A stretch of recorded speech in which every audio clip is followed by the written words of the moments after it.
Parce que le nerf de la guerre, quand même, c'est les finances. Et je vais vous expliquer tout ça.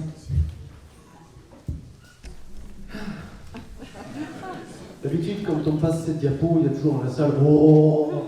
Donc vous avez le droit de le faire, hein, vous avez le droit de dire « Oh !» Voilà, merci.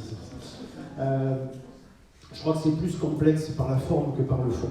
Donc je vais essayer de vous expliquer déjà comment fonctionne de manière très simple une commune.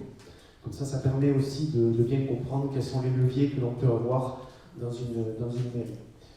Donc une commune, ça a des recettes et des dépenses. Jusque-là, je crois que tout le monde le savait.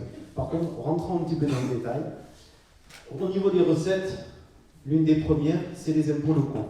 Impôts locaux qui étaient formés, je dis qui étaient, vous allez voir pourquoi, de la taxe d'habitation et de la taxe foncière. Taxe d'habitation qui était versée par tout le monde, que c'était on habite, donc on paye. Taxe foncière qui n'était versée que par les propriétaires. Il ne vous a pas échappé que dans le cadre du gouvernement et de la lutte pour le pouvoir d'achat, eh bien la taxe d'habitation, petit à petit, va être gratuite. Pas pour tout le monde, mais dans la grande majorité des cas. Mais l'État s'est engagé à compenser cette baisse, enfin du moins ce manque à gagner pour les communes, à l'euro près. Donc du coup, on ne devrait pas avoir de diminution des recettes. C'est pas pour autant que ça va vous coûter moins cher. Mais, du moins dans la commune, on devrait avoir ici une stagnation. Deuxième recette, depuis 1982, c'était la loi de la décentralisation. L'État s'est déchargé d'un certain nombre de services et depuis donc donne aux communes ce qu'on appelle nous en termes de DGF, la dotation globale de fonctionnement. Donc ça représente 1,1 million pour la commune d'Argelès. Les impôts locaux ici représentent 1,9 million. C'est les deux seuls chiffres que je vous donnerai ce soir. Enfin, alors j'ai oublié de vous parler, il y a un système de péréquation. C'est une équation un peu compliquée, mais c'est pour éviter que des petites villes soient démunies au détriment de grosses. Donc du coup, l'État a fait ce système-là de péréquation. Dernière recette, ce sont les prêts. Il faut bien que les banques vivent. J'ai oublié de vous dire, ça fait 33 ans que je travaille dans un établissement bancaire. Dans ma présentation, je ne vous l'ai pas dit. Donc je ne sais pas pourquoi, mais ils m'ont demandé de présenter les finances. Sachant que les prêts, ça c'est important que vous le sachiez, une commune ne peut pas emprunter pour du fonctionnement. C'est interdit. C'est-à-dire qu'en fait, une commune ne peut financer que des investissements. Tout à l'heure, Thomas, vous parlez de tout ce qui était maison sociale pour l'enfance, pour l'intergénérationnel. Ça, c'est du fonctionnement. Mais on ne peut pas le financer avec un prêt. Donc ça sera automatiquement pris là. Au niveau des dépenses, la dépense, d'abord c'est le fonctionnement. Ce sont les salaires. Il y a 30 personnes qui travaillent à la mairie d'Argelès. 10 administratifs, 20 techniques. C'est l'énergie, c'est les loyers, c'est l'essence, c'est les subventions qui sont également données, versées.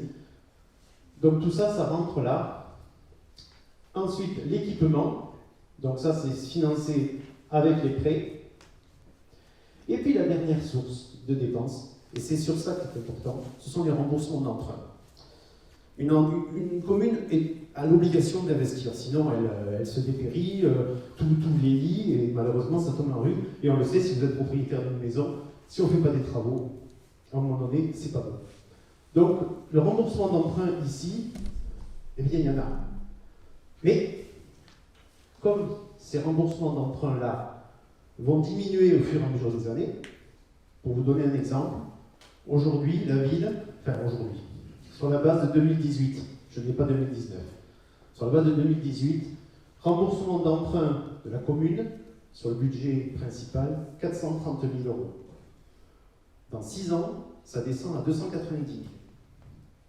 Donc cette différence-là, entre 430 et 290, va nous permettre de pouvoir faire face aux investissements qui vous ont été présentés.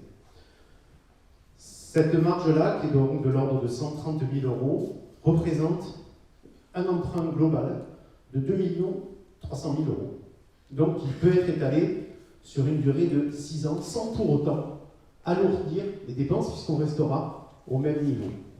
J'espère être clair. 2,3 millions, il ne vous a pas échappé non plus que chaque personne qui a présenté son projet a également présenté des subventions. Il y a même eu 70% qui ont été annoncés. Donc ce sont des projets subventionnables de manière importante. Et quand tout a été mis sur la table et que malheureusement je suis l'empêcheur de tourner en rond parce qu'à chaque fois je disais ok, ça coûte combien? Comment on va le faire? Eh bien chacun a été chercher de quoi subventionner. Et à la fin, on est arrivé en disant, eh bien voilà, ça va coûter 1,5 million, c'est financé à hauteur de 70% par des subventions, un reste de 450 000. Et bien voilà, donc 450 plus le reste, et on arrive grosso modo à un projet global de 4 millions d'euros. Si c'est subventionné à 50%, ça fait 2 millions de prêts. Et on en est. Donc il y a suffisamment d'un remboursement d'emprunt.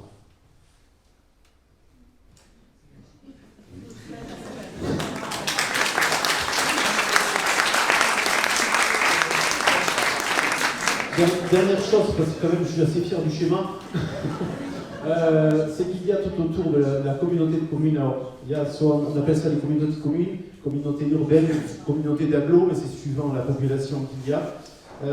C'est quand il y a des services qui sont ouverts à tout le monde, eh bien on donne ça à la communauté de communes. Au même titre que l'État avait fait de la décentralisation sur les communes, eh bien la commune a décentralisé sur une intercommunalité. C'est là qu'on retrouve notamment tout ce qui est scolaire. Voilà, merci beaucoup, j'espère avoir été clair.